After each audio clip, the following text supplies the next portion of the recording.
Tarkiin biyyoota gurguddoo addunyaa humna qaban gaanfa Afrikaa keessatti hirmaannaa ho'aa taasisaa jiran keessaa tokkodha. Gama dinagdee fi humna waraanaatiin Tarkiin biyyoota gaanfa Afrikaa keessatti hirmaattuu yookiin immoo dorgomtuu cimtuu taatee jirti. Guraandhala 17 bara 2026 Pireezidaantiin Tarkii Rajib Tayyip Erdogan Itoophiyaa daawwachuun ministeera muummee biyyattii Abiy Ahmad waliinis mari'ataniiru. Dhimmoota isaan irratti mari'atan keessaa qabxiilee ijoon kunooti.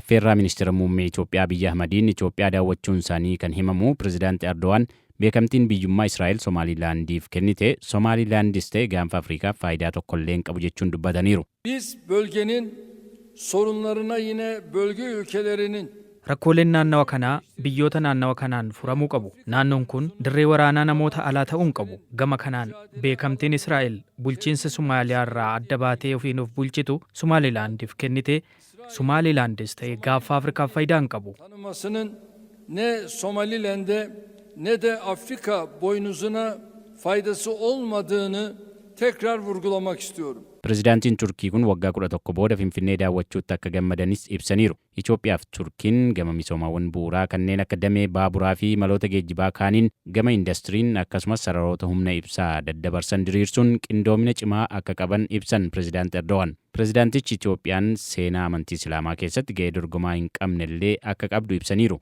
Afrikaa keessatti teessoo musliimotaa isa jalqabaa akka ta'e Masjiida Najaashii Itoophiyaa ganda Najaashii keessatti argama. Kun walitti hidhamiinsa seenaa nuti Itoophiyaa waliin qabnu keessatti gahee guddaa qaba jechuun dubbatan. Masjiida kana iddootti deebisuu fi suphuun haaressuu keessatti tumsa gochuu kaasuun hojiin kun hambaa seenaa Afrikaa ganamaa kunuunsuun alatti michummaa ganamaa gidduu keenya ture cimsuu keessatti hiika guddaa qabas jechuun dubbatan.